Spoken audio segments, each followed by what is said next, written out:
পয়গম্বর সুলাইমান আলাইহিস সালাতু ওয়াস সালামের জামানায় ঐতিহাসিক তত্ত্ব মতে আমি আপনাদেরকে বলছি, পয়গম্বর সুলাইমান আলাইহিস সালাতু ওয়াস সালামের জামানায় আল্লাহ তাআলা এক গোলামকে নির্ধারিত করে দিলেন তার মত অমুক জায়গায়, যেই দেশে তার মত, ধরেন তার মত চীন দেশে লেখা হলো, তার মত চীন দেশে লেখা।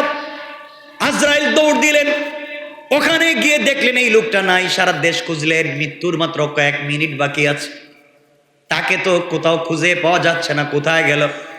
কোথাও তাকে খুঁজে পেলেন না, পুরা দেশ খুঁজলেন, এই নামে এই চেহারার কোনো লোক তো তার কাছে নাই।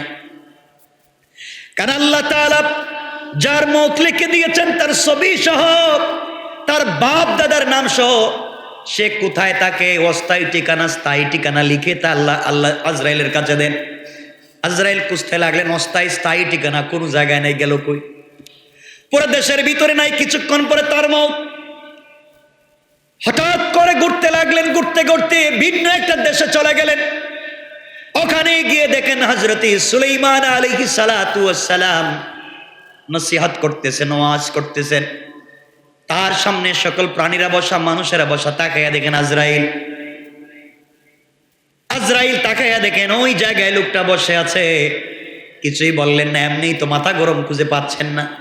এর মধ্যে দেখতেছেন ওয়াজ শুনতেছে, চিন্তা করতেছে, খুঁজে পাওয়া যাচ্ছে না। কিছুক্ষণ পরে তার মত, তার মধ্যে ওয়াজ শুনে হযরতে আজরাইল তার সামনে এসে কিছুই বললেন না, তার চেহারার দিকে তাকালেন। লোকটা পরিশান হয়ে গেল, শরীর থেকে ঘাম ঝরতে লাগলো, কান্না শুরু করে দিল, হাউমাউ করে ময়দানের এদিক সেদিক ছোটাছুটি করতে লাগলো।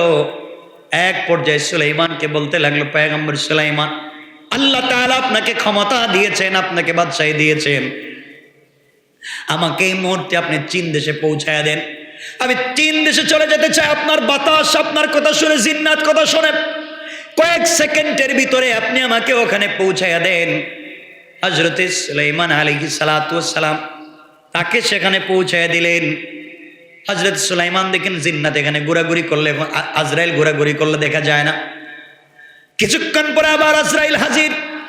হযরত সুলাইমান ডাক দিয়া বলেন, আজরাইল, কিছুক্ষণ আগে তুমি এখানে ছিলে, এখন কোথায় গেলে? আজরাইল বলছেন, পয়গম্বর, একটা লোক আপনার এখানে নসিহত শুনতে ছিল, তার কাগজের ভিতরে লেখা তার মত হবে কোথায়? চীন দেশে। আপনার এখানে বসে আছে 1000 মাইল দূরে। এই জন্য আমি তার চেহারার দিকে এমন করে দৃষ্টি দিয়েছি, তার ভিতরে মুহূর্তের আসর চলে এসেছে।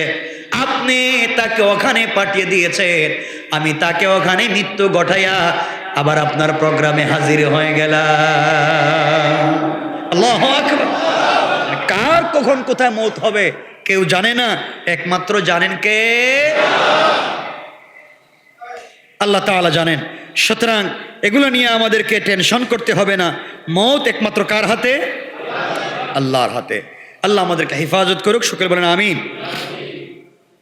সুতরাং আজকে দুনিয়ার জমিনে চলবার পথে আমরা যে জিনিসগুলো বারবার দেখতে পাই, যে জিনিসগুলো আমাদেরকে বারবার কষ্ট দেয়, আজকে যদি আমরা আল্লাহর প্রতি অগাধ বিশ্বাস থাকতো, আল্লাহর প্রতি আমাদের ভালোবাসা থাকতো, তাহলে এই সমস্যাগুলা পৃথিবীর জমিনে হতে পারতো? কথা বলেন, হতে পারতো?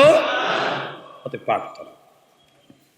আপনাদেরকে বলছি, মনে রাখবেন, আমার কাছে অনেকেই প্রশ্ন করেন যে হুজুর, আমি ইউনিভার্সিটিতে পড়তাম, কলেজে পড়তাম, আমার ফ্যামিলি, আমি দিনের পথে চলি, দাড়ি রাখি, পাঞ্জাবি পরি, নামাজ পড়ি, এটা আমার ফ্যামিলি চায় না, আমার সমাজ চায় না, আমার আত্মীয় স্বজন চায় না, আমার বন্ধু বান্ধব চায় না।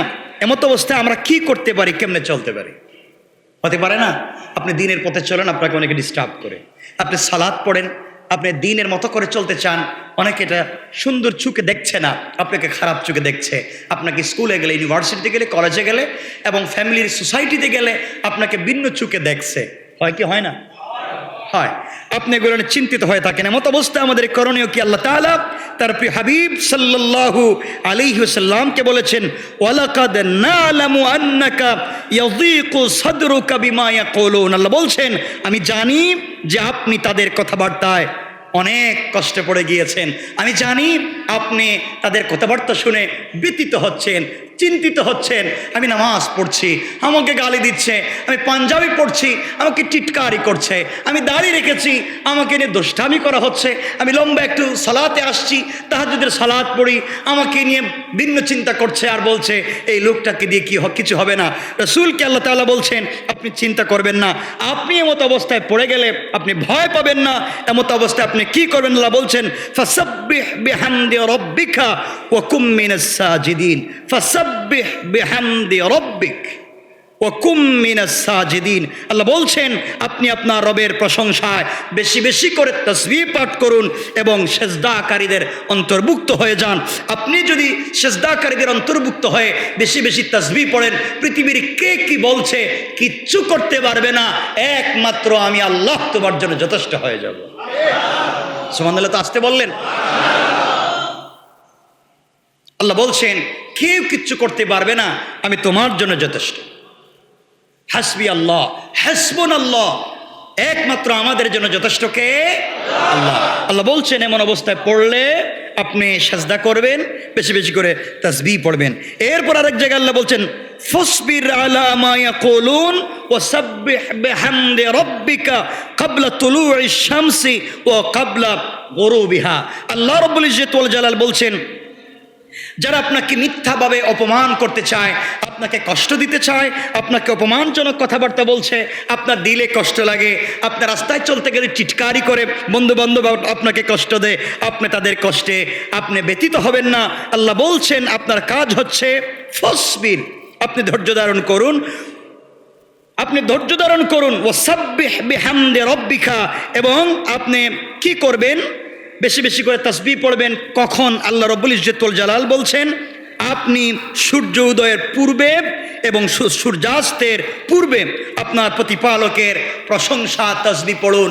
আল্লাহ বলছেন সূর্য উদয়ের, বললেন না, সূর্য উদয়ের এবং সূর্যাস্তের। কি বলতে চাইলেন? আল্লাহ রাব্বুল ইজ্জত ওয়াল জালাল বলছেন তুমি যদি সূর্য উদয়ের পূর্বে এবং সূর্যাস্তের পূর্বে এই দুই টাইমে বেশি বেশি করে তাসবিহ পড়ো, আল্লাহর প্রশংসা করো, পৃথিবীর কেউ নাই আমি ছাড়া তোমার ক্ষতি করতে পারবে। আর এটা কোরআনের আয়াত, সূরা তাহা, আর আগে যেটা পড়ছি সূরা হিজর। আল্লাহ বলছেন আপনি যদি সূর্য উদয়ের পূর্বে, এর মানে কি? ফজরের টাইমে। কখন? হ্যাঁ, সূর্য উদয়ের পূর্বে এবং সূর্যাস্তের পূর্বে, মাগরিব এবং আসরের মধ্যখান সময়, মাগরিব এবং আসরের মধ্যখান সময়ে এবং ফজরের সময়ে যদি বেশি বেশি করে তাসবিহ পড়ো, আল্লাহ বলছেন পৃথিবীতে এমন কোনো ক্ষমতা নাই আমি ছাড়া তোমার ক্ষতি করতে পারে। আল্লাহু আকবার বললেন না? আজকে আমি আপনাদেরকে যে কথাগুলো বলছি, আগে 4টা আমলের কথা বলছি, 4টা কথা বলছি। 1 নম্বর আয়াতে আল্লাহ বলছেন দুটাকে ভয় করতে হবে, একমাত্র আল্লাহকে, কিয়ামতের দিনকে। 2টা জিনিস থেকে বেঁচে থাকতে হবে, শয়তানের ধোঁকা থেকে, দুনিয়ার ধোঁকা থেকে। এরপরে 5টা কথা বলেছি, এই ধোঁকাবাজি আমাদেরকে ধ্বংস করে দেয়। আমাদেরকে মনে রাখতে হবে আমাদের কিয়ামত কোন দিন হবে, কখন হবে কে জানেন? মায়ের পেটের ভিতরে কি আছে কে জানেন? বৃষ্টি কখন হবে কে জানেন? আগামীকালকে কি খাবো কে জানেন? কে কখন কোথায় মরবে কে জানেন? আল্লাহ বলছেন আপনি টেনশন করবেন না, আপনি শুধু বিশ্বাস করেন আমার উপরে, আর সবর করেন, তাসবিহ পড়েন, সালাত পড়েন। সূর্য উদয়ের পূর্বে সূর্যাস্তের পূর্বে আপনি আমার উপরে বেশি বেশি করে তাসবিহ পড়েন। আল্লাহ বলছেন পৃথিবীর কেউ নাই যে আপনার ক্ষতি করতে পারে। সুবহানাল্লাহ, একটু জোরে বলবেন না? সুতরাং মনে রাখবেন, এই কথা যদি আপনি মনে করেন, তাহলে বিনা কারণে যারা আপনাকে, বিনা কারণে যারা তোমার জীবনে দুঃখের গল্প তৈরি করে, আমি জানি না আমার কথা বুঝতে পারতেছেন কিনা, এতক্ষণ আলোচনা করে যে কথা বোঝাতে চাই, বিনা কারণে অন্যায়ভাবে আপনার জীবনে যদি কেউ দুঃখের গল্প তৈরি করতে চায়, আপনি তাকে অভিশাপ দিতে হবে না, আপনার নীরবতাই তার জিন্দেগি ধ্বংসের কারণ হয়ে যাবে। আবারও বলে দিচ্ছি যে কথাগুলো আগে বলেছে কোরআনে কারীমের সূরা লুকমান 31 নম্বর আয়াত 33 এবং 34 নম্বর আয়াত থেকে আমি যে কথাগুলো বলছি, আপনি আবারও বলছি, যদি কেউ কষ্ট দেয়, বিপদে ফেলে, কষ্ট দিচ্ছে, আমাকে হাঁটতে দিচ্ছে না, বেইজ্জত করছে, আপনি ভেঙে পড়ে যাবেন না। যারা আপনার জিন্দগিতে, আপনার জীবনে, আপনার চলার পথে দুঃখের গল্প তৈরি করবার ষড়যন্ত্র করছে, আপনি শুধু ধৈর্য ধারণ করেন, আপনাকে আর কিচ্ছু করতে হবে না। তাদের জীবন ধ্বংসের কারণ বানিয়ে দিবেন কে? সুতরাং মনে রাখবেন, জীবন কোনো সমস্যা নয়। আবারও বলছি, জওয়ানেরা শোনো, হয়তো আবার কোন দিন কথা বলতে পারবো আমি জানি না, এজন্য কথাগুলো আবারও বলছি, শোনো। জীবন কোনো সমস্যার নাম নয়। জীবন কোনো সমস্যার নাম হতে পারে না যে আপনি খুঁজে সমাধান বের করবেন।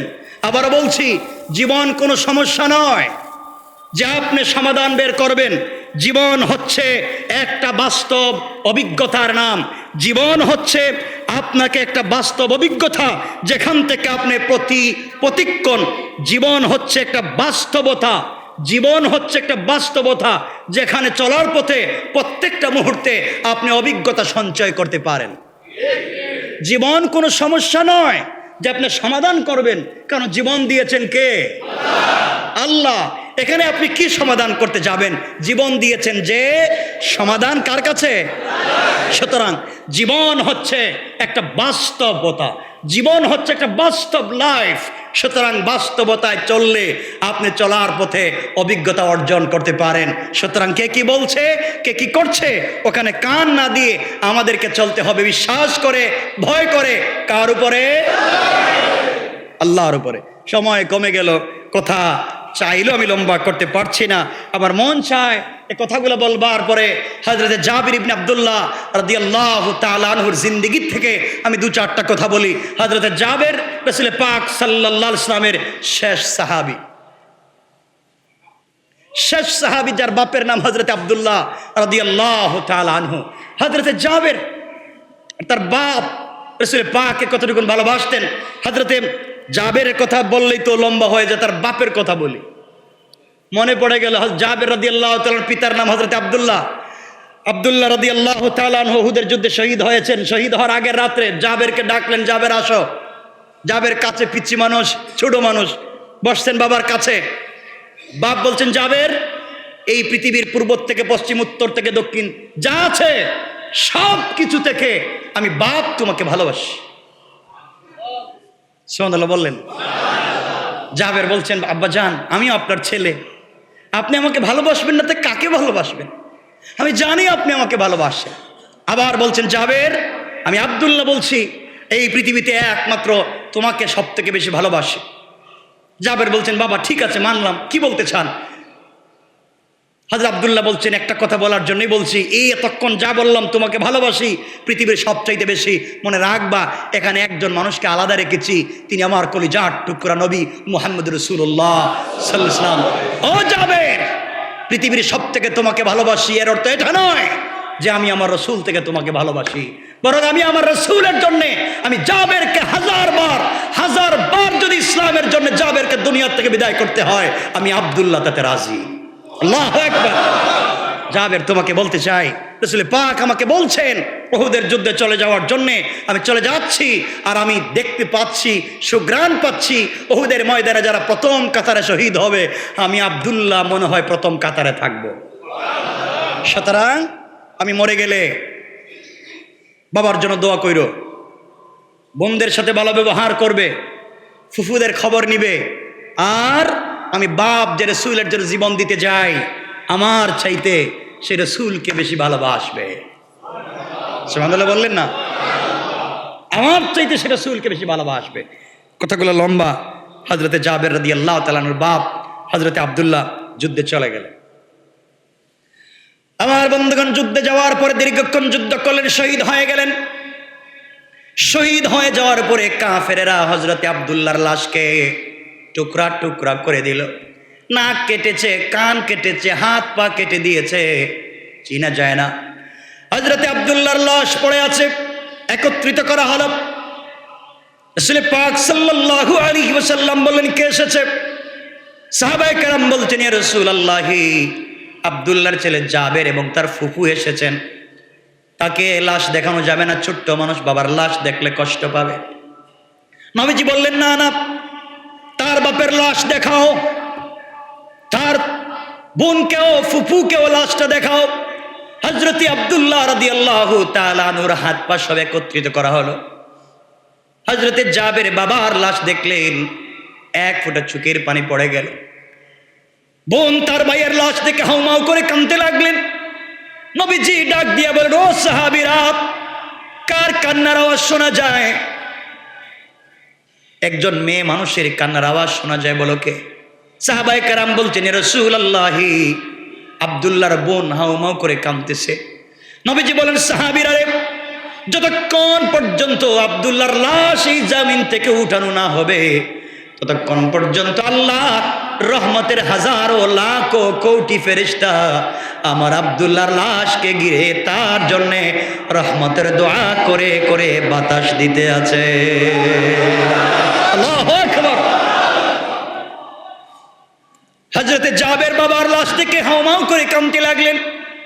নবীজি আস্তে আস্তে করে জাবেরের কাছে গিয়ে জড়াইয়া ধরলেন। আর নবীজি জড়াইয়া জাবেরের কপালে চুম্বন করে বলছেন, জাবের, তুমি বাবার জন্য কান্না করো। কথা বলে আমার নবীজি তার হাত মুবারক জাবেরের মাথার উপরে রাখলেন আর বলেন, জাবের, এই মুহূর্তে তুমি আমার সঙ্গে বাড়িতে চলো। আজকের থেকে আমি আজকের থেকে ঘোষণা করলাম, হযরতে আয়েশা আজকের থেকে তোমার মা, আর আমি মুহাম্মদুর রাসূলুল্লাহ তোমার বাবা হয়ে গেলাম। আমার বন্ধুগণ, উহুদের প্রান্তরে আরেকজন সাহাবীর কবরের ভিতরে দুজনকে একত্রিত করে লাশ দাফন করা হলো, মাদফন করে দেওয়া হলো।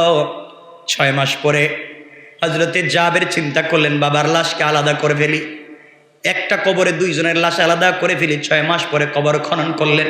আল্লাহু আকবার। কবর খনন করে দেখেন 6 মাস আগে বাবার লাশ যেভাবে কবরে রেখেছেন, একটা কানে একটু মাটি লাগা ছাড়া একটা শরীরের ভিতরে একটা মাটিও পড়ে না। আল্লাহু আকবার।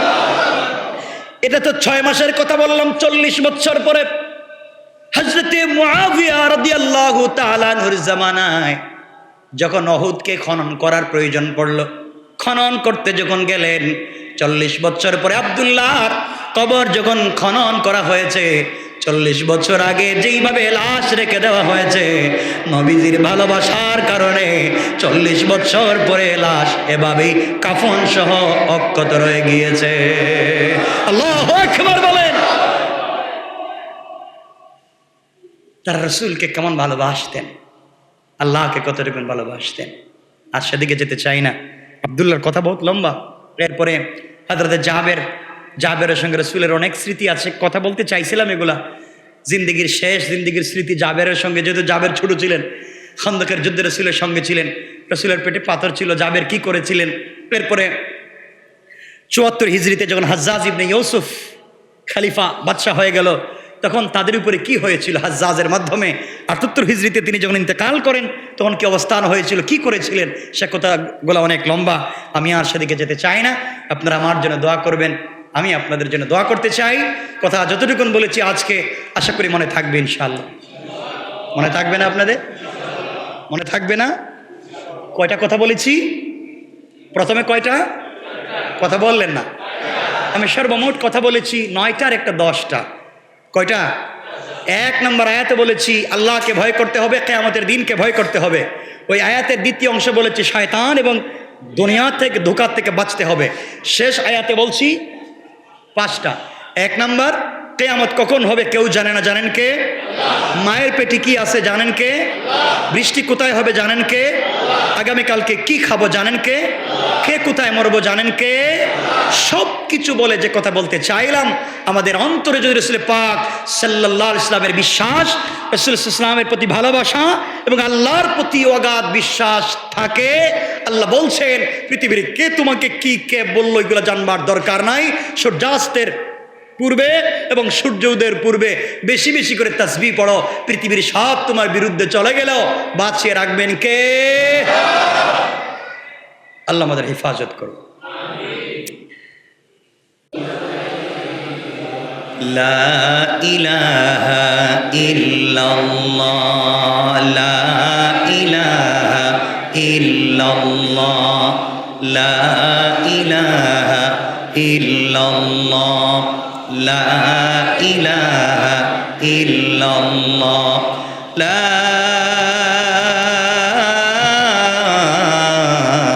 ইলাহা ইল্লাল্লাহ মুহাম্মাদুর রাসূলুল্লাহ সাল্লাল্লাহু আলাইহি ওয়াসাল্লাম। আল্লাহ পাক রব্বুল ইজ্জত ওয়াল জালালের শাহী দরবারে লাখো কোটি শুকর সুজুদ যে আল্লাহ আমাদেরকে আজকের এই মোবারক জুমার সালাতে একত্রিত হওয়ার তৌফিক দিয়েছেন। শুকরগুজার হচ্ছি রবের দরবারে আলহামদুলিল্লাহ। আজকে আরবি মাসের কয় তারিখ কারো জানা আছে? কারো জানা নেই?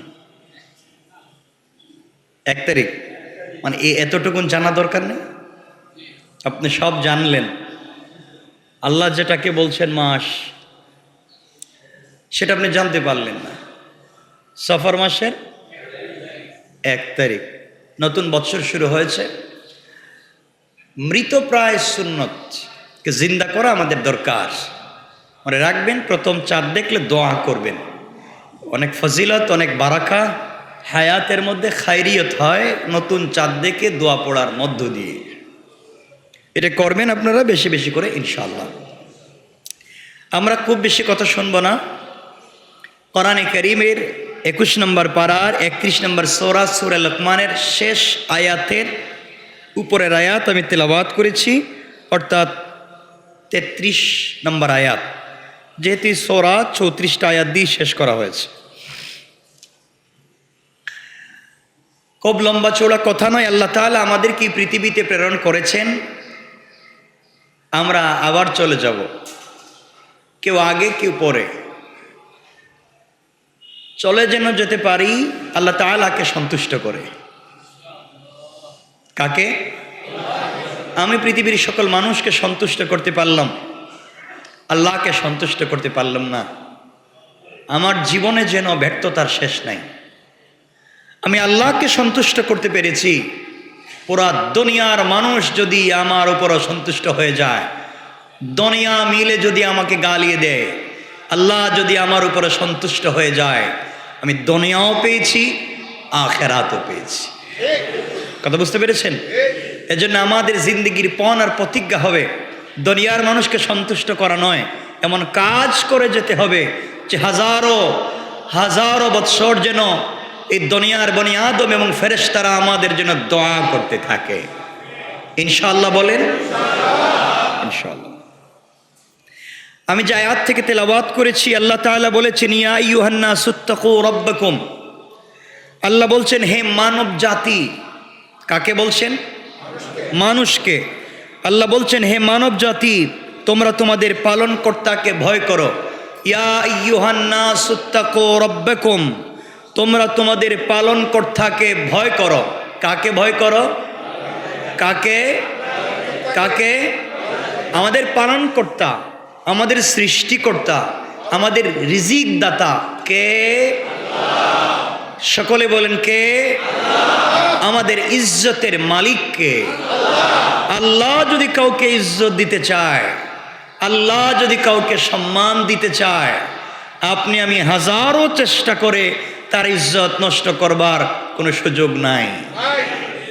আজ হয়তো আমি তাকে বেইজ্জত করছি, আগামী কালকে সন্ধ্যায় দিনে যে কোনো এক টাইমে আল্লাহ তাআলা তাকে প্রস্ফুটিত করে গোটা জাতির সামনে সম্মানিত করে ফেলতে পারেন। কথা কি বুঝতে পেরেছেন? এর জন্য মনে রাখবেন, আমাকে আপনাকে সন্তুষ্ট করতে হবে একজনকে। তিনি কে? দিলে বসায়া দেন, দিলে বসায়া দিন এই কথা যে আমাকে একজনকে শুধুমাত্র খুশি রাখতে হবে। তো এত মানুষকে খুশি রাখবার কেন ব্যর্থ চেষ্টা করছেন? আপনি আপনার স্ত্রীকে খুশি রাখবার চেষ্টা করছেন, আপনি আপনার মা বাপকে খুশি রাখবার চেষ্টা করছেন, আপনি আপনার সন্তানদেরকে সন্তুষ্ট রাখবার চেষ্টা করছেন, আপনি আপনার গ্রামকে, প্রতিবেশীকে, সমাজকে, পুরো দেশকে সন্তুষ্ট করবার চেষ্টা করছেন। ব্যর্থ, এই চেষ্টা ব্যর্থ। এ তো হাজারো হাজারো ভিন্ন তরিকার, ভিন্ন কৌশলের, ভিন্ন চিন্তার, ভিন্ন আদর্শের কত জাতির মতের মানুষকে আপনি খুশি রাখবার চেষ্টা করছেন, দিন শেষে আপনি ব্যর্থ চেষ্টা করলেন। সব বাদ দিয়ে শুধুমাত্র কেবলমাত্র একজন, তিনি কে? আল্লাহকে সন্তুষ্ট করবার যদি চেষ্টা করেন, রাজি খুশি করবার যদি চেষ্টা করেন, রব যদি খুশি হয়ে যায়, আসমান এবং জমিন তার মধ্যখানে যা আছে সব কিছুকে আমাদের উপরে সন্তুষ্ট করে দেওয়ার দায়িত্ব কার? এজন্য এই যুগে অনেক আল্লাহর ওলি আছেন যারা জীবন যৌবন বিসর্জন করে শুধু একজনকে খুশি করতে চেয়েছেন, তিনি কে? সুতরাং আল্লাহ তাআলা বলছেন, হে মানব জাতি, তোমরা তোমাদের পালনকর্তাকে ভয় করো। তাহলে আমরা এক কথায় ভয় করব কাকে?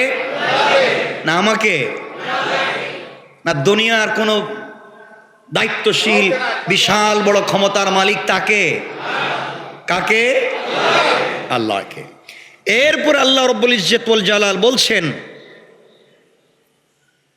ওয়াখশাউ ইয়াওমান লা ইয়াজজি ওয়ালিদুন আন ওয়ালাদি, এবং তোমরা ভয় করো এমন দিনকে। এক নম্বরে ভয় করো আমাকে, এবং এমন দিনকে তোমরা ভয় করো যেই দিন যখন পিতা পুত্রের কোনো কাজে আসবে না এবং পুত্র পিতার কোনো কাজে আসবে না। ওই দিন কোন দিন? সবাই বললেন না? শেষ বিচারের দিন। এই দিন কোন দিন? শেষ বিচারের দিন, যেদিন বিচারকের আসনে বসবেন কে? একমাত্র আল্লাহ তাআলা বসবেন বিচারকের আসনে। ওই দিন আপনার পক্ষে দাঁড়াবার মতো কোনো উকিল থাকবে না, পয়সা দিয়ে আপনার পক্ষে কথা বলাবার মতো লোক পাবেন না। আজকে পয়সা দিলে সাক্ষী দেওয়ার লোক পাবেন, আজকে পয়সা দিলে আপনার পক্ষে কথা বলবার মতো লোক পাবেন। কিয়ামতের দিন যখন আল্লাহ হবেন বিচারপতি, একমাত্র কিয়ামতের দিনের, আখিরাতের দিনের শেষ বিচারের প্রধান বিচারপতি একমাত্র আল্লাহ। আপনাকে আমাকে তার সামনে হিসাব দিতে হবে। ওই দিন তোমার আমার পক্ষে কেউ থাকবে না। সুতরাং দুনিয়ার মানুষের পিছনে ব্যর্থ চেষ্টা না করে করতে হবে কার পিছনে? আল্লাহর পিছনে। কারণ ওই দিন সব কিছু বাইরে হয়ে যাইব। আপনি কার প্রতি জুলুম করছেন আর কার প্রতি জুলুম করেন নাই, কার সাথে বেইনসাফি করেছেন, কার সাথে নাফরমানি করেছেন, শয়তানি করেছেন, কার অধিকার নষ্ট করেছেন, কাকে অনাধিকার চর্চা করবার সুযোগ দিয়েছেন, সব কিছু ওই দিন বের হয়ে যাবে। আল্লাহ বলছেন, যেদিন বের হয়ে যাবে ওই দিন পিতা তোমার পুত্রের কাজে আসবে না, পুত্র পিতার কোনো কাজে আসবে না। সুতরাং ওই দিনকে ভয় করো দুনিয়ায় জীবিত থাকতে। যতক্ষণ পর্যন্ত তোমারও কাফন হয় নাই, যতক্ষণ পর্যন্ত তোমার লাশের জানাজা হয় নাই, হায়াতে জিন্দেগি বাকি আছে, সুযোগ আছে। এখনো ভালো হয়ে যাও, এখনো ভালো হয়ে যাও। ভালো যদি না হও, কিয়ামতের দিন রবের সামনে দাঁড়ানো লাগবে। কার সামনে? আল্লাহর সামনে। এরপরে আল্লাহ রব্বুল ইজ্জত ওয়াল জালাল বলছেন, ইন্না ওয়াদাল্লাহি হক। আল্লাহ বলছেন, নিঃসন্দেহে আল্লাহর ওয়াদা সত্য। তিনি যে ওয়াদা করেছেন তা সত্য। তিনি ওয়াদা করেছেন যারা তাকে ভয় করবে তাদেরকে জান্নাত দিবেন। তিনি ওয়াদা করেছেন দুনিয়ায় যারা শ্রেষ্ঠ কাজ করবে, পৃথিবীর শ্রেষ্ঠ কাজ হচ্ছে খায়রুকুম মান তাআল্লামাল কোরআন ওয়া আল্লামা, যারা কোরআন জানে, কোরআন জানায়, দ্বীনের তাফসীর করে আর শোনায়, এরা হচ্ছে পৃথিবীর সব থেকে শ্রেষ্ঠ। আল্লাহ তাআলা বলছেন, আমার ওয়াদা সত্য। আমি যাকে বলেছি জান্নাত দিব তাকে দিবই, যাকে বলেছি জাহান্নাম দিব তাকে দিবই। দুনিয়ার জমিনে বেইনসাফি করলে তার হিসাব আমাকে দিতে হবে, তাও সত্য। মিথ্যা কথা বলেন? আপনারা যদি কারো প্রতি জুলুম করেন, দুনিয়ায় কেউ ধরতে পারলো না, কে আছেন? আমি যদি কারো প্রতি জুলুম করে ফেলি, কেউ ধরতে পারলো না, কে ধরবেন? আপনার কাছে ক্ষমতা আছে, আপনার কাছে বিশাল দায়িত্ব আছে, আপনার কাছে বিশাল শক্তি আছে। আপনি শক্তির বল প্রয়োগ করে আপনি অন্যায় করে ফেলবেন, কেউ ধরবে না। আওয়াজ করে বলেন। আল্লাহ বলছেন, ইন্না ওয়াদাল্লাহি হক। আল্লাহ বলছেন, আমার ওয়াদা সত্য। ফালা তাগুররান্নাকুম কুমুল হায়াতুদ দুনিয়া ওয়ালা ইয়াগুররান্নাকুম বিল্লাহিল গুরুর। আল্লাহ রব্বুল ইজ্জত ওয়াল জালাল বলছেন, তোমরা ভালো করেই জানো তোমরা যে ধোঁকা খাচ্ছ দুনিয়ায়, আল্লাহ রাব্বুল ইজ্জত ওয়াল জালাল বলছেন তোমাদেরকে এই পার্থিব জীবন যেন তোমাদেরকে ধোঁকা না দেয়, কোনোভাবেই যেন এই দুনিয়ার মোহ, দুনিয়ার ক্ষমতা, দুনিয়ার জৌলস, দুনিয়ার ইজ্জত সম্মান, দুনিয়ার এই আকাম কুকাম আর কুকীর্তি, এই সমস্ত যেন তোমাদেরকে ধোঁকা না দেয়। আল্লাহ সম্পর্কে শয়তান যেন তোমাদেরকে প্রতারিত না করে। আল্লাহ রাব্বুল ইজ্জত ওয়াল জালাল ভালো করেই বুঝে বললেন। আল্লাহ বলছেন ওয়ালা ইয়াগুররান্নাকুম বিল্লাহিল গরুর। আল্লাহ বলছেন শয়তান যেন তোমাদেরকে ধোঁকা না দেয়, দুনিয়া যেন তোমাদেরকে ধোঁকা না দেয়। আল্লাহ বুঝাতে চাইলেন দুনিয়াও ধোঁকা দিতে পারে, শয়তানও ধোঁকা দিতে। আল্লাহ বলছেন চারটা বিষয়। এক নাম্বার, ভয় করতে হবে কাকে? সবাই বললেন না। 2 নাম্বার, ভয় করতে হবে বিচারের দিবসকে, কিয়ামতের দিনকে। তাহলে কোরআনের এই আয়াতের 2টা অংশের প্রথম অংশে 2টা কথা। 1 নাম্বার, আল্লাহ রাব্বুল ইজ্জত ওয়াল জালাল বলছেন ইয়া আইয়ুহান নাসুত্তাকু রাব্বাকুম, তোমরা ভয় করো কাকে? আল্লাহকে। 2 নাম্বার বলছেন ওয়াখশাউ ইয়াউমাল্লা ইয়াজজি, এমন একটা দিনকে ভয় করো যেদিন পিতা পুত্রের, পুত্র পিতার কাজে আসবে না। ওই দিন কোন দিন? বিচারের দিন। তাহলে আয়াতের অংশে আল্লাহ বলছেন 1 নাম্বার ভয় করো আল্লাহকে, 2 নাম্বার ভয় করো কিয়ামতের বিচারের হাসরের দিনকে। 2 এই আয়াতের প্রথম অংশের 2টা কথা, দ্বিতীয় অংশ 2টা কথা বলেছেন। আল্লাহ বলছেন খবরদার, আমি যে তোমাদেরকে বললাম আমাকে ভয় করো, বিচারের দিনকে ভয় করো, খবরদার দুনিয়া যেন তোমাদেরকে ধোঁকা না দেয়, দুনিয়া যেন তোমাদেরকে আমাকে ভুলিয়ে না দেয়, দুনিয়ার লোভ ও লালসা জৌলস যেন তোমাদেরকে ধোঁকা না দেয়। এবং আমি ভয় পাচ্ছি তোমাদেরকে এই শয়তান যেন ধোঁকা না দেয়।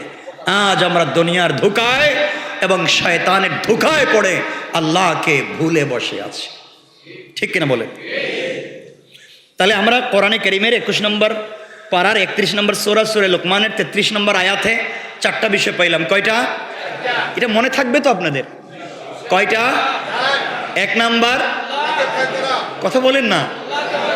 আচ্ছা, আপনাকে একজন 5,000 টাকা দিয়েছে, ধরেন আমাকে দিয়েছে, আমাকে। আপনাদের কথা বললে বা রাগ করতে পারেন, নিজের কথাই বলি। আমাকে দিয়েছে কয় হাজার দিয়া, বলছে আপনাদের একজনের বিরুদ্ধে সাক্ষী দিতে। তা সাক্ষী যদি এখন দিই, আমি দিলাম, টাকার বিনিময়ে সাক্ষী দিলাম, তাহলে আমার ভিতরে যদি আল্লাহর ভয় থাকতো, আমি কাজ, কথা বলেন না কেন? তাহলে এই কাজ যারা করে তাদের ভিতরে আল্লাহর, কথা বলছেন না, ভয়। আমি বড় ভাই, আমার ছোট ছোট ভাই আছে, বাপ মারা গিয়েছে, এদের সম্পত্তি আমি মেরে খাচ্ছি, অথবা আমি বোনদের সম্পত্তি দিচ্ছি না, অথবা আমি পাবলিককে ঠকিয়েছি, অথবা মানুষের সম্পদ অন্যায়ভাবে দখল করে নিচ্ছি। আমি যদি আমার ভিতরে আল্লাহর সামনে জবাবদিহিতার ভয় থাকতো, তাহলে ওই কাজ আমি করতে, তাহলে বোঝা গেল পৃথিবীর সকল অন্যায়ের সমাধান হয়ে যায়, সকল খারাপি থেকে সমাজ সুষ্ঠু সুশৃঙ্খল হয়ে যায় যদি মানুষের ভিতরে 2টা থাকে। 1 নাম্বার আল্লাহর ভয়, 2 নাম্বার কিয়ামতের দিনের ভয়। কয় জিনিস থাকলে? কয়টা? আল্লাহর ভয় যদি থাকে, আল্লাহ দেখতেছেন, তাহলে আপনি চুরি করতে, জেনা করতে, মিথ্যা কথা বলতে, আমানতের খেয়ানত করতে, কারণ দেখতেছেন কে? ভয় পাবো কাকে? কারণ এই পৃথিবীতে বড় বড় জাতিকে ধ্বংস করেছেন কে? বিশাল ক্ষমতার মালিককে ধ্বংস করেছেন কে? ফেরাউন কি ক্ষমতার মালিক কম ছিল? আনা রব্বুকুমুল আলা, আমি বড় রব। আল্লাহ বলছেন ঠিক আছে, তোমাকে আমি দেখাচ্ছি মজা। আল্লাহ করলেন কি? তারা কাদামাটি খাওয়ালেন, পানির মধ্যে চুবালেন, এরপরে তার লাশটাকে এখন পর্যন্ত অক্ষত রেখে দিলেন। এবং সে বলতে চাইলো আমান্তু, আল্লাহ আমি ঈমান আনছি। বনী ইসরাইল যে আল্লাহর উপর ঈমান এনেছে, মুসা যে আল্লাহর উপর ঈমান এনেছে, আমি আল্লাহর উপর ঈমান এনেছি, মানে বুঝাইয়া সুন্দর করে বলেছে আমি তোমার উপর ঈমান এনেছি। আল্লাহ বলছেন আল আন, এখন তো আইল ভাঙ্গা পানি ঢুকে গেছে, কথা বললেন না কেন? এখন তো পানি ঢুকে গেছে, এখন আর তওবা করার সুযোগ নাই। বোঝা গেল আল্লাহ ধরে ফেলবার আগে, আল্লাহ আটকায়া ফেলবার আগে তওবা করতে হবে। ইনশাআল্লাহ বললেন না? ইনশাআল্লাহ। সুতরাং দুহাত জোড় করে বলছি, আমরা জীবনে বহুত নাফরমানি করছি। অন্যায় করেছি, অনাচার করেছি, খেয়ানত করেছি, আমরা সময় নষ্ট করেছি, বেইনসাফি করেছি। আমরা আর করব না। আমরা আজকের থেকে ভালো হয়ে যাব। আমরা একমাত্র ভয় করব কাকে? সবাইকে তার তার হক, বাবার হক বাবাকে। আমরা সবাইকে ভালোবাসি। একজন বলে আমি যদি সবাইকে ভালোবাসি তা আমার স্ত্রীকেও ভালোবাসি, আমার মাকেও ভালোবাসি, এটা কেমন কথা হলো? সবাইকে ভালোবাসতে হবে। সবার স্টেজ কিন্তু এক জায়গা না, সবার জায়গা কিন্তু একটা না। স্ত্রীকে স্ত্রীর মতো করে ভালোবাসবেন, মাকে মায়ের মতো করে ভালোবাসবেন, বাপকে বাপের মতো করে, সন্তানকে সন্তানের মতো করে, পরিবারকে পরিবারের মতো করে। যাকে যেভাবে যতটুকুন ভালোবাসবার কথা আমরা ততটুকুন সেভাবেই বাসবো ইনশাআল্লাহ। তাহলে আমরা 1 নাম্বার আল্লাহকে ভয় করব, 2 নাম্বার কিয়ামতের দিনকে ভয় করব, আর ধোঁকা খাবো না 2 জিনিসে। এক জিনিস দুনিয়া, এক জিনিস দুনিয়ার ধোঁকায় পড়ে যায়। 24টা ঘন্টা দুনিয়া নিয়ে চিন্তা করি, আখেরাতের চিন্তা করার আমাদের সময় নেই, আখেরাতকে চিন্তা করার সময় আমাদের থাকে না। আমরা দুনিয়ার গাড়ি বাড়ি মিল ফ্যাক্টরি কলকারখানা, 24টা ঘন্টা শেষ। ঘুম থেকে উঠেই দোকানের হিসাব শুরু, ব্যাংকে যাওয়া লাগবে, টাকা জমা দেওয়া লাগবে, টাকা উঠাতে হবে, আমাকে মাল সাপ্লাই করতে হবে, আমাকে এখন ইনপুট এক্সপোর্ট করতে হবে, আমাকে এখন ফ্যাক্টরিতে যেতে হবে, ইন্ডাস্ট্রিতে যেতে হবে। এই চিন্তাই শেষ। কিন্তু চিন্তা চলতে চলতে যদি আল্লাহ আমাকে ধরে ফেলেন, কোনো চিন্তাই করতে দিবেন না। ঠিক আছে তো ইনশাল্লাহ? এজন্য খুশি রাখতে হবে কাকে? আল্লাহ যদি খুশি থাকেন, দেখেন মুসা আলাইহিস সালামের কাছে আল্লাহ পাঠাইছেন আজরাইল রে, যাও নিয়ে আসো। আল্লাহ খুশি ছিলেন মুসার প্রতি, আজরাইলে থাপ্পড় দিয়েছিলেন, একথা আপনারা জানেন। আল্লাহ বলছেন মুসা এটা করলা কি? আল্লাহ এটা কোনো কথা হইল? কোনো কথা নেই, বার্তা নেই, এসে আমার নিয়ে যেতে চায়। আল্লাহ বলছেন এক কাজ করো, তাহলে আমিও তোমাকে খুব ভালোবাসি, আর ভালোবাসলে কাছে রাখতে চাই। তুমি যদি পৃথিবীতে বেঁচে থাকতে চাও, তাইলে তুমি এই পৃথিবীর সব থেকে দামি একটা বকরির যে পাল আছে, পাল সমান তাদের শরীরে যেই লুম আছে, পশম আছে, এই পরিমাণ হায়াত তোমাকে দেব, তুমি বেঁচে থাকো। তিনি বলছেন আল্লাহ এরপরে কি হবে? বলে এরপরেও লুম শেষ, পশম শেষ, তোমারও জিন্দগির হায়াত শেষ, আশা লাগবে। আল্লাহ শেষ দিন শেষে তো আশাই লাগবে, আশা লাগবে। আল্লাহ এভাবেই ভালোবাসতে চান। আমরা সামনের দিকে কথা বলবো। সুতরাং এই আয়াতে কয় জিনিস পাইলাম? 4 জিনিস। এরপরের আয়াত আল্লাহ রাব্বুল ইজ্জত ওয়াল জালাল আমাদের আকীদা, আমাদের বিশ্বাস সম্পর্কে আল্লাহ পরিষ্কার ধারণা দিতে চান। বান্দারে দুনিয়ার জমিনে বিশ্বাস নষ্ট করতে দেওয়া যাবে না। কোন বিশ্বাসে পড়ে ঈমান নষ্ট হয়ে যাবে? আল্লাহ রাব্বুল ইজ্জত ওয়াল জালাল বলছেন যে বিশ্বাসগুলো ঈমান নষ্ট হয়, ওই বিশ্বাসগুলোর দিকে আল্লাহ নিয়ে যেতে চাচ্ছেন। এরপরে রাতে আল্লাহ বললেন ইন্নাল্লাহা ইনদাহু ইলমুস সাআহ ওয়া ইউনাজ্জিলুল গায়স ওয়া ইয়ালামু মা ফিল আরহাম وما تدري نفس ماذا تكسب غدا وما تدري نفس بأي أرض تموت إن الله عليم خبير। আল্লাহ রাব্বুল ইজ্জত ওয়াল জালাল বলেন মুসলমানেরা, দুনিয়াবাসী, আল্লাহ রাব্বুল ইজ্জত ওয়াল জালাল জানায়া দিলেন দুনিয়ার মুসলমানেরা শোনো, নিশ্চয়ই আল্লাহর কাছে কিয়ামতের জ্ঞান রয়েছে। আল্লাহ রাব্বুল ইজ্জত ওয়াল জালাল বলছেন ইন্নাল্লাহা ইনদাহু ইলমুস সাআ, নিশ্চয় আল্লাহর কাছে কিয়ামতের দিনের জ্ঞান রয়েছে। দুনিয়ার জমিনে মানুষ কিয়ামতের দিনকে নিয়ে বিভ্রান্ত করতে পারে, তোমাদেরকে ভুল পথে পরিচালিত করতে পারে। কিয়ামতের দিন বলতে কিচ্ছু নাই বলতে পারে, কিয়ামতের দিন সম্পর্কে ধোঁয়াশা তৈরি করতে পারে, আর বলতে পারে ক্ষমতা আমার, শক্তি আমার, প্রভাব আমার, যা মন চায় করতে পারি। কিয়ামত হবে কিনা, আল্লাহ আমাকে পাবেন কিনা, এই কথা মানুষের মন্তরের ভিতরে চলে আসতে পারে, সন্দেহ তৈরি হতে পারে। সুতরাং তুমি আল্লাহ তাআলা বলছেন জানায় দিতে পারেন যে দুনিয়ার জমিনে কিয়ামত কখন হবে, কিয়ামত কোন দিন হবে, কিয়ামত কেমনে হবে, পৃথিবীর কেউ জানে না, একমাত্র জানেন কে? দুনিয়ার জমিনে কোনো পীর, কোনো মাশায়েখ, কোনো ওলিয়া, আমার বাবা, আমার দাদা কেউ যদি বলে অমুক দিন কিয়ামত হবে, আজকে হবে, কালকে হবে, আগামী বছর হবে, এই কথা যদি বলে সম্পূর্ণ মিথ্যা কথা। কারণ আল্লাহ বলছেন এই জ্ঞান পৃথিবীর কোন সৃষ্টির কাছে আমি দেই নাই, এই জ্ঞান একমাত্র আছে কার? এই দিনকে আল্লাহ তাআলা গোপন রেখেছেন। এরপর আল্লাহ রাব্বুল ইজ্জতুল জালাল বলছেন ওয়ায়ুনাজ্জিলুল গায়স, কোন দিন কোথায় বৃষ্টি হবে, কখন কোথায় কতক্ষণ বৃষ্টি হবে, কখন কোথায় বৃষ্টি বর্ষণ হবে কেউ জানে না। কোন দিন কোথায় ভূমিকম্প হবে কেউ জানে না। কোন দিন কোথায় প্লাবন হবে, বন্যা হবে কেউ জানে না। গত বছর সিলেটে বন্যা হলো নাকি, আর এই বছরে চট্টগ্রামে বন্যা হলো। সুতরাং কখন কোথায় হবে কেউ জানে না, কখন কোথা থেকে ভূমিকম্প হবে কেউ জানে না। আল্লাহ রাব্বুল ইজ্জতুল জালাল বলছেন ওয়ায়ুনাজ্জিলুল গায়স, এই জ্ঞান আমি আল্লাহ কাউকে দেই নাই। কখন কোথায় কেমনে বৃষ্টি হবে কেউ জানেন না, একমাত্র জানেন কে? আল্লাহ রাব্বুল ইজ্জতুল জালালের পরে বললেন ওয়ায়ালামু মা ফিল আরহাম, মায়ের পেটের ভিতরে কি আছে, গর্ভাশয়ে কি আছে পৃথিবীর কেউ জানে না, একমাত্র জানেন কে? আল্লাহ রাব্বুল ইজ্জতুল জালাল বললেন পেটের ভিতরে ছেলে না মেয়ে, মেয়ে না ছেলে, নাকি ছেলে মেয়ে, নাকি টুইন বেবি আছে কেউ জানে না, একমাত্র জানেন কে? আপনারা বলবেন তো এখন তো এক্সরে করার মাধ্যমে দেখা যায়, বিভিন্ন পরীক্ষার মাধ্যমে দেখা যায় না? বিভিন্ন পরীক্ষা করে তো দেখা যায় পেটে কি আছে। আল্লাহ রাব্বুল ইজ্জতুল জালাল বললেন যখন আমি একটা স্ট্রাকচার তৈরি করে দেই, হাত পা তৈরি করে দেই, তখন বুঝতে পারে। অনেকেই ভুলও বুঝে, একটা দেখছে আর একটা হইছে।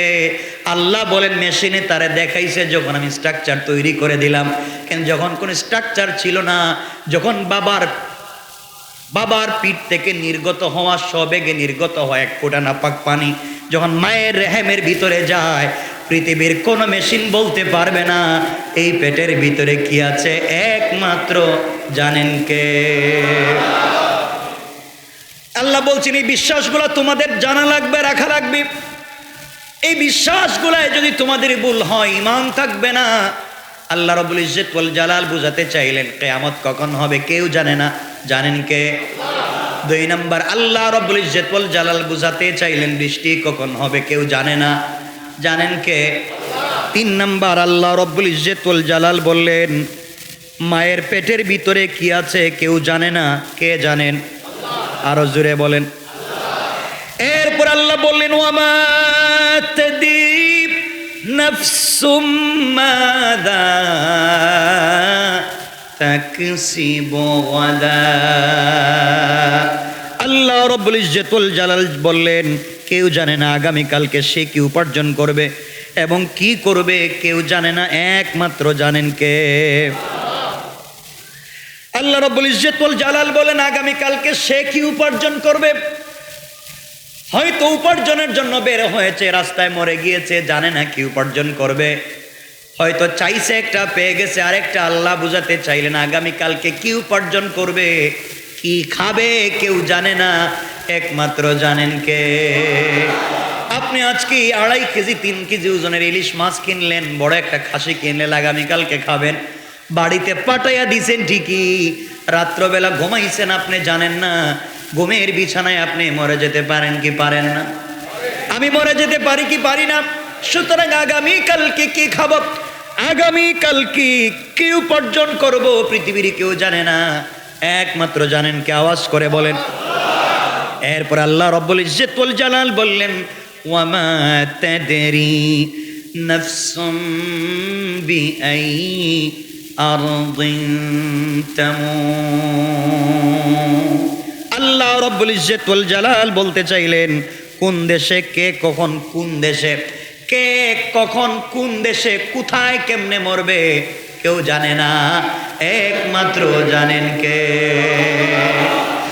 সুতরাং আল্লাহ বুঝাতে চাইলেন দুটো আয়াতে। এক নম্বরে বলতে চাইলেন বান্দা দুনিয়ার জমিনে চলার পথে একমাত্র আমাকে ভয় করবা, কিয়ামতের দিনকে ভয় করবা। ওই কাজ করতে গেলে খবরদার শয়তান যেন তোমাদেরকে ধোঁকা না দেয়, দুনিয়া যেন ধোঁকা না দেয়। বান্দার এই 4 কাজ মনে রাখবা। আর ওই কয়েকটা জিনিস নিয়ে তোমাদেরকে বিভ্রান্ত হতে হবে না। 1 নাম্বার, আল্লাহ রব্বুল ইজ্জত ওয়াল জালাল বললেন কিয়ামত কোন দিন হবে, কেমনে হবে, কোথায় হবে, কিভাবে হবে কেউ জানে না, একমাত্র জানেন কে? 2 নাম্বার, বৃষ্টি কখন কোথায় হবে কেউ জানে না, জানেন কে? 3 নাম্বার, পেটের ভিতরে মায়ের গর্ভাশয়ের ভিতরে কি আছে কেউ জানে না, একমাত্র জানেন কে? এরপরে আল্লাহ রব্বুল ইজ্জত ওয়াল জালাল বললেন 4 নম্বরে, কে আগামী কালকে কোথায় কি উপার্জন করবে কেউ জানে না, একমাত্র জানেন কে? 5 নম্বরে আল্লাহ রব্বুল ইজ্জত ওয়াল জালাল বললেন কে কখন কোন দেশে কেমনে মরবে কেউ জানে না, একমাত্র জানেন কে? আল্লাহ রব্বুল ইজ্জত ওয়াল জালালের পরে বললেন ইন্নাল্লাহা আলিমুন খবীর। আল্লাহ রব্বুল ইজ্জত ওয়াল জালাল বললেন আল্লাহ সর্বজ্ঞ, সব বিষয়ে সম্যক তার জ্ঞান আছে। আপনি কি করলেন, আপনি ধোঁকাবাজি করলেন কিনা, বেঈমানি ধান্দাবাজি করলেন কিনা, কাকে নিয়ে কি করেছেন, পৃথিবীর কেউ আপনাকে ধরতে পারে নাই। আপনার এত দুম্রজাল একমাত্র ধরতে পারবেন আমার আল্লাহ। আওয়াজ করে বলেন কে? তাহলে আজকের পুরো আলোচনায় বুঝাতে চাইলাম, আল্লাহ রাব্বুল ইজ্জত ওয়াল জালাল বুঝাতে চাইলেন কে কোথায় মারা যাবে কেউ জানে না, আগামীকালকে কি খাবে কেউ জানে না, বৃষ্টি কোথায় হবে কেউ জানে না, মায়ের পেটে কি আছে কেউ জানে না, কিয়ামত কখন হবে কেউ জানে না। এই না জানা বিষয়গুলো আমার কাছে রেখে দিয়েছি, সুতরাং কেউ যদি বলে জানে মনে করবে না, আমাকেও ভয় করে না, কিয়ামতের দিনকেও ভয় করে না, সে দুনিয়া এবং শয়তানের ধোঁকায় পড়ে আছে। ঠিক কিনা বলেন? কথা কি বুঝাতে পেরেছি?